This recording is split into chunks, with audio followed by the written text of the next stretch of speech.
अच्छा कोण माझ्या लाडकीला दूर नेते, माझी या स्वप्नात येतो एक राजा, एकदा भेटेल राणी तो माझ्या, घेऊन जाईल मला तो दूरच्या देशी, ना ना तो इथे नांदेल वेडे आमच्या पाशी, हट्टले की पुरा करणार आहे, तू मला सोडून कशी जाशील बाई, माझ्या मनाला जे हवे तेच होणे आहे, जावई विकत घेणे आहे, जावई विकत घेणे आहे, जावई विकत घेणे आहे.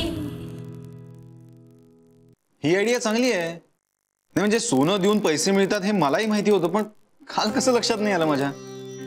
एनिवे माझ्याकडे 2 चेन्स आहेत, 1 तोळ्याच्या असतील कदाचित, आणि 2 बांगड्या पण आहेत. बांगड्या? तुझ्याकडे कुठून आल्या बांगड्या? माझी वैयक्तिक मालमत्ता आहे, त्याचा हिशोब देणं गरजेचं आहे का? चहा घ्या. आजी तुम्ही कशाला आणलात? मी आणला असताना. राहू दे ग. हे काय रे, काय चाललं काय होतं तुमचं आत्ता? प्रॉपर्टी वगैरे काहीतरी ऐकलं मी. काही नाही ग. काही नाही काय आई, या मंग्याकडे बेहिशोबी मालमत्ता आहे. 2 सोन्याच्या बांगड्या त्याच्याकडे. बेहिशोबी मालमत्ता? मी आपल्या अशाच करून ठेवल्या होत्या रे, कधी काळी उपयोगाला येतील म्हणून. आणि आता येत आहेत ना उपयोगाला. आणि हो दादा, शिवाय आईचे पण दागिने आहेतच. अरे त्या काळचं सोनं आहे, एकदम 52 कशी. आता तरी होईल का फीचं? हो, त्यामुळे तुझ्या त्या बांगड्या आणि कालिंदीचे दागिने हे मिळून 3.5-4 लाख रुपये उभे राहतील. गुड, काही वाईट नाही. माझी एक 50,000ची FD आहे, ती पण आपण मोडूया. चला बोला, अजून कोणाकडे काय काय? पप्पा असंही म्हणाले की प्रांजल, मी कालच तुला सांगितलंय तो विषय संपलाय, आणि संपलाय म्हणजे संपलाय. काय नाही, काही नाही. बाबा सांगा ना काय. राया, त्यांनी सांगितलं नाही तरी मला मात्र कळलंय. म्हणजे आपण जर प्रांजल आणि ऋताचे दागिने गहाण ठेवले तर.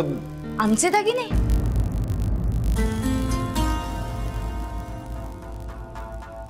हो का?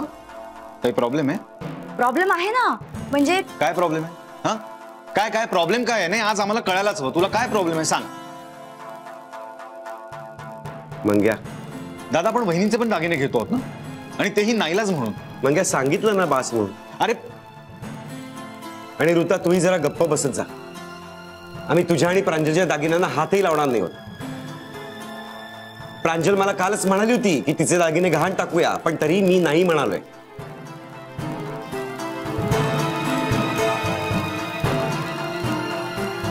प्रांजल, तू स्वतः म्हणालीस तुझे दागिने गहाण ठेवायचे म्हणून? हो, पण बाबा काही ऐकायला तयारच नाहीयेत. तुम्हीच सांगा ना, आपला प्रॉब्लेम सॉल्व्ह होईल. प्रांजल इकडे ये. काय झालं? माझं काही चुकलं का? थांब, मीच येते तिथे.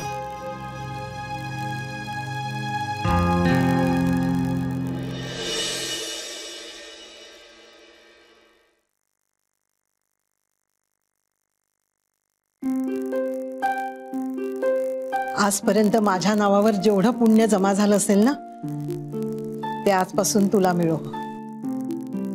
तू हे बोललीस हेच पुष्कळ आहे आमच्यासाठी. बघा, शिका जरा इकडून. पण आपल्याकडे सोपा उपाय असताना आपण तो का नाही करत आहोत?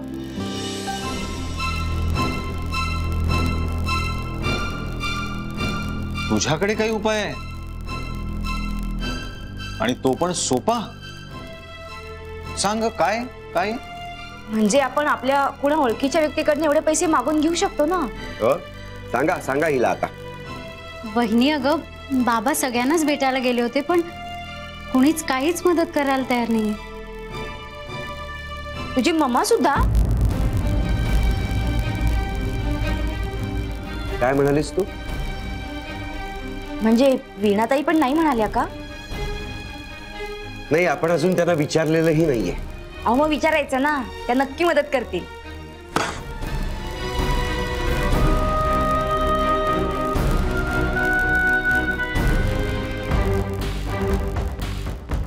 मग या तिला सांग, नाहीतर आता मी.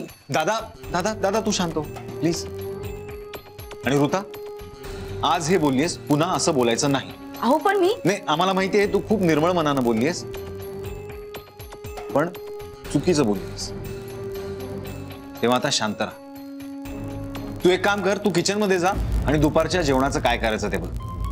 वहिनींना बरं नाही आहे ना? बर.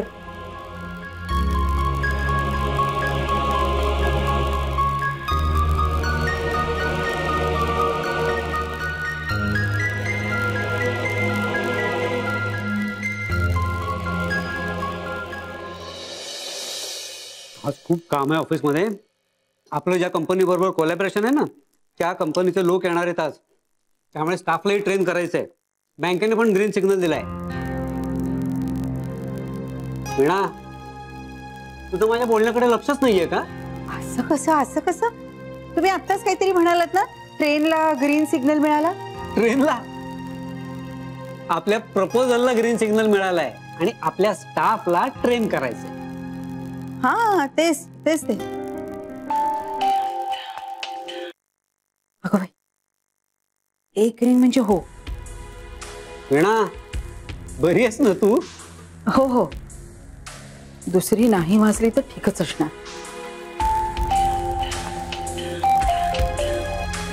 शी, काय समजतात हे लोक? वीणा, काय झालंय?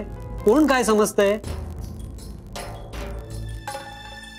अहो, माझं ना तुमच्याकडे एक महत्वाचं काम आहे. आज शक्यच नाहीये.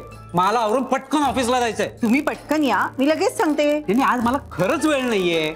अहो पण म्हणजे तुमच्याकडे बायकोसाठी 5 मिनिटं सुद्धा वेळ नाही? तर पण फक्त 5 मिनिटं. अहो तेवढा सुद्धा वेळ लागणार नाही. मग मी चेंज करून येतो आणि मग पटकन मला सांग. काय बाई ही माणसं, माझ्या पैशाला नाही म्हणाले. आता बघतेच, चिटणवीस, तुम्हाला माझ्याकडे पैशासाठी यावंच लागेल. आज ना पहिल्यांदा माझा हात उठला असता. बाबा जाऊ दे ना. दादा, तिनं तिच्या डोक्यानं एक सल्ला दिला, तो आपल्याला मान्य नाहीये ना, मग सोडून दे ना. प्रांजल, हे ह्यातलं तू काही ऐकलेलं नाहीयेस. हा, काय ना, त्या ऋताला कधीच कळलेलं नाही आयुष्यात कुठे काय बडबड करायची आहे. तू जा, ते कालिंदीला चहा नेऊन दे जा. ऋता, थोडा गरम चहा घेऊन ये. माधवा, कालिंदी कशी आहे आता? हो, बरी आहे. नाही, काल रात्री खूप कणत होती, रात्रभर जागीच होती. पहाटे पहाटे डोळा लागला होता तिचा. सकाळी उठली होती, पण मीच तिला म्हणलं की झोप, विश्रांती घे. मनवा बरी आहे ना रे? नाही, ती बरी आहे. आई आज सकाळी माझ्या खोलीत आली होती, बापाची खूप तारीफ करत होती. हो, तू काहीतरी डायलॉग मारलास म्हणे तिला दादा. मी? हो, काय बरं सांगत होती ती? हा तुझा मध्यमवर्गीय बाप तुझ्या फीचा बंदोबस्त करणार, वचन देतो तुला, आणि नाहीच करू शकलो तर या आयुष्यात तुला तोंड दाखवणार नाही. हा दादा, क्या डायलॉग आहे. डायलॉग नाही, मी मनापासून बोलत होतो. त्यामागच्या माझ्या भावना समजून घ्या जरा. म्हणजे जिला मी सांगितलं तीच माझी चेष्टा करते का? थांब बहिणी, मी आलेच चहा देऊन. तू असं म्हणालास? हो, कारण मला काहीही करून मनवाला डॉक्टर करायचंय. बघ आई, तुझं चुकलंच बघ. का? काय झालं? नाही, मगाशी प्रांजलच्या डोक्यावर हात ठेवून सगळं पुण्य तू तिला देऊन टाकलास. थोडं ठेवलं असतंस ना, तर आता दादाच्या कामी आलं असतं. अजून आशीर्वाद आहेत माझ्याकडे, आणि आईच्या आशीर्वादात खूप ताकद असते. माधवा, तू म्हणालास तसंच होईल. तथास्तु.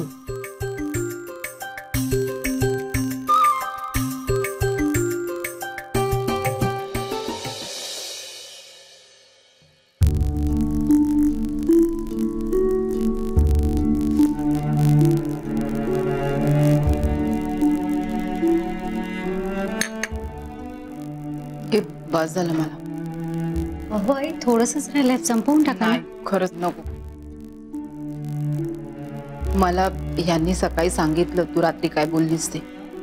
अगं मी यांना कधीपासून सांगते की ते सोनं तसंच कपाटात पडू नये, त्याचा काहीतरी उपयोग करा, पण ऐकतच नव्हते. काल रात्री तू त्यांना सांगितलंस आणि त्यांनी मनावर घेतलं बघ. नाही आई, अहो तसं काही नाहीये. कदाचित देवाला माहिती असेल की हे सोनं आत्ता आपल्याला लागणार आहे, म्हणून त्यांनी ते आपल्याकडे जपून ठेवलं. मी फक्त निमित्त मात्र ठरले. तसंच असेल. बरं झालं बाई, काहीतरी मार्ग निघतोय. काल मी उगाचच त्यांना बोलले ग. देवा माफ कर रे बाबा मला. आई आता बरं वाटतंय ना? हो बाळ. मग आता मी तुमच्यासाठी मस्त नाश्ता घेऊन येते. तो तुम्ही खाल्लात ना की तुम्हाला अजून बरं वाटेल. बघ कशी आहे मी. बाहेर सगळ्यांचा नाश्ता बनवायचा, मी ते आराम करत बसली आहे. हो आई, आई हो, आजीने केलाय ऑलरेडी नाश्ता. खरंच? हो, आता बाहेर सगळे नाश्ताच करतायत. तुम्हाला माहितीये का, मुकुंद भाऊजी नाश्ता करून मुंबईला गेले सुद्धा. हो, हेच ऑर्डरच्या कामासाठी. आणि मग राया? राया पण नाश्ता करतोय. तो का नाही गेला मुकुंदा बरोबर? अहो तो त्याच कामासाठी ना बेलापूर साईडला जाणार आहे. मुलांनी कामाचं मनावर घेतलेलं दिसतंय है ना? हो, काल मी राया आणि भाऊजींचं बोलणं ऐकलं. रायाने भाऊजींना कालचा सगळा प्रकार सांगितला तेव्हा ते म्हणाले की आज एखादी तरी ऑर्डर मिळायलाच हवी. तसंच होते रे देवा. हे कुठे आहेत ग? ते पण नाश्ता करतायत. शांत आहेत ना ग ते? काल रात्री मी खूप बोलले ग त्यांना. खर तर जे काही घडतंय ना त्यात ना त्यांची चूक आहे ना मनवाची चूक आहे. पण भरडले मात्र दोघेही जाते.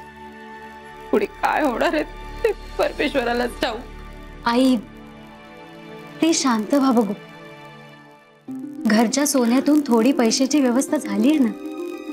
बाकीच्या पैशांचं काय होईल ना आई, सगळं व्यवस्थित होईल. तुम्ही काळजी करू नका. तुम्ही ना बाबांकडे फक्त हट्ट धरा. तुम्हाला बरं वाटावं म्हणून बाबा वाटेल ते करतील.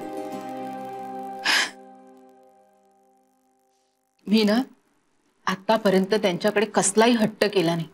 का सांग बरं? आमच्या लग्नानंतर 6 महिन्यातच ना हे ऑफिसर झाले. मला म्हणाले चल आपण बागेत जाऊ भेळ खायला. खूप खुश झाले ग मी. छान नटून थटून गेले अगदी त्यांच्या बरोबर. आम्ही बागेत गेलो, यांनी माझ्या हातात भेळ दिली आणि मला ना समोरचं एक हॉटेल दाखवलं. मला म्हणाले की माझ्या बरोबर ज्यांचं ज्यांचं प्रमोशन झालंय ना ते सगळे आपल्या बायकांना घेऊन त्या हॉटेलात गेले. अय्या मग तुम्ही का नाही गेलात त्या हॉटेलमध्ये? मी सुद्धा अगदी हाच प्रश्न विचारला त्यांना रागावून. त्यांनी काय उत्तर दिलं माहिती? काय? त्या चैनीसाठी त्यांना गैरमार्गाने पैसा कमवावा लागतो. त्यांच्या बायकांना ना भरपूर दागिने घालून मिरवायची हौस असते. नवीन नवीन गाड्यांमधनं फिरायला हवं त्यांना. त्यांची कपाट अशी पैठणी आणि शालूंनी भरलेली हवीत. तू आहेस का तशी? तुला हे सगळं हवं असेल तर मला आत्ताच सांग, मी उद्या जाऊन राजीनामा देतो. मग त्या बागेत ना गणपतीची एक सुंदर मूर्ती होती. मी यांच्या हाताला धरलं आणि त्या गणपती समोर उभं करून त्यांना म्हणाले, मरेपर्यंत तुमच्याकडे अशी एकही गोष्ट मागणार नाही जेणेकरून तुम्हाला गैरमार्गाने पैसा मिळवावा लागेल.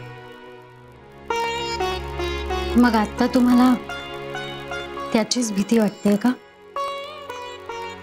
ह्याच विचाराने ना माझे हातपाय गार पडलेत काल रात्रीपासून. नको नको ते विचार येत आहेत ग मनात. म्हणजे हे म्हणाले मी पैसे उभे करतो, पण त्यांच्या मनात नसताना उगाच त्यांनी दुसरा मार्ग नको का अवलंबवायला? नाही आई, ते असं काहीच करणार नाही. तुम्ही नका काळजी करू. मी त्यांना फार ओळखत नाही आई, पण मी ठामपणे सांगू शकते, ते ना रस्त्यावरती पडलेला असा एखादा रुपया सुद्धा उचलणार नाही. तुम्ही आता शांतपणे पडा आणि नका असला काही विचार करू. सगळं व्यवस्थित होईल. 2 कांदे चिरून ठेव. 1 टोमॅटो घे, तो पण बारीक चिरून ठेव. आणि ह्या हिरव्या मिरच्या आहेत त्या आडव्या चिरून ठेव. भाजी चांगली धुवून घे. हल्ली कीटकनाशक खूप मारलेली असतात. तुझं सगळं झालं की मला सांग, मग मी फोडणीला टाकते सगळं. मी काय म्हणते, आधीचं सगळं मीच करते तर फोडणी पण मीच घालते ना.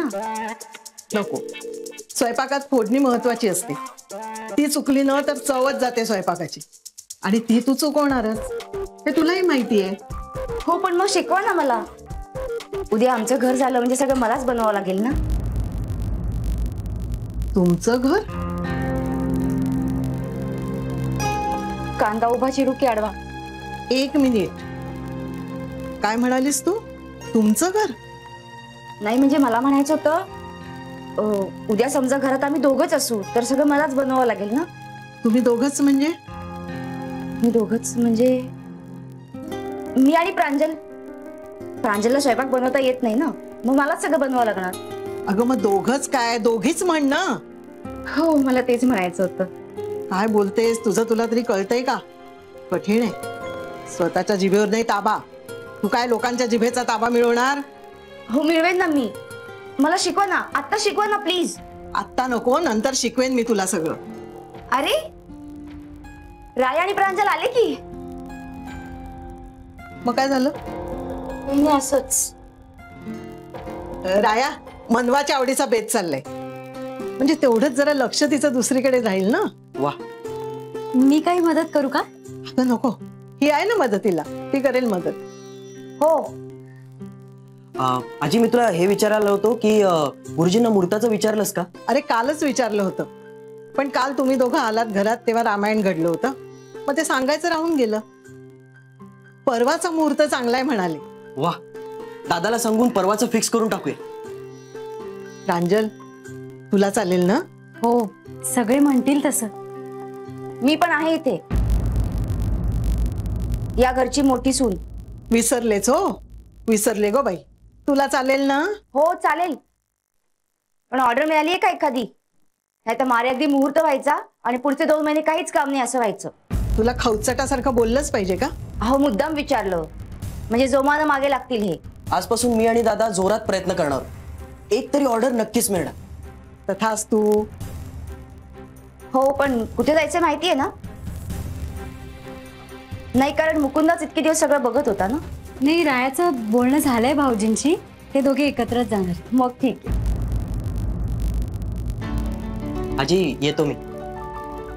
नमस्कार करतो. यशस्वी हो. चला निघू.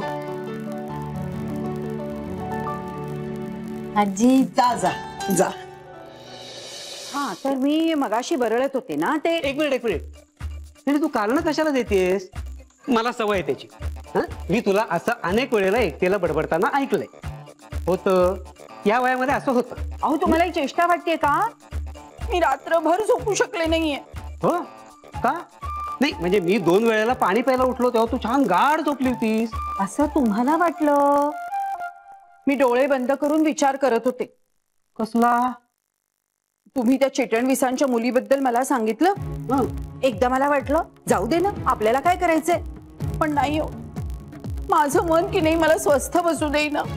का बरं? मनात विचार आला की ही अशी वेळ आपल्यावर आली असती तर बाई बाई बाई बाई, म्हणजे आपण काय केलं असतं? आपल्या मुलीला ऍडमिशन हवी आहे आणि आपल्याकडे पैसेच नाहीत. मग ना माधवरावांबद्दल विचार यायला लागले. त्यांना काय वाटत असेल?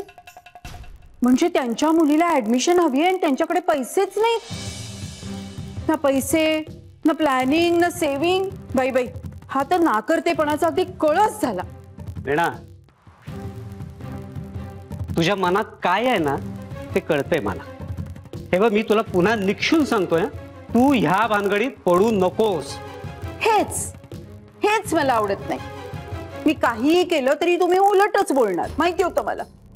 एकदा तर वाटलं तुम्हाला काही सांगू नये आणि सरळ त्यांच्याकडे जावं आणि त्यांना पैसे देऊन मोकळं व्हावं. पण मग विचार केला नको, कारण मी काहीही केलं तरी त्यांना काय वाटणार? बघा बघा, ही बाई आली आपलं घर फोडायला. मग मी खूप विचार केला. कसला? हेच की असं काय करता येईल की त्यांना मदतही होईल आणि ती मदत निस्वार्थी आहे असंही वाटेल. हे बघ वीणा, तुला जे काही सांगायचंय ना ते चटकन सांग.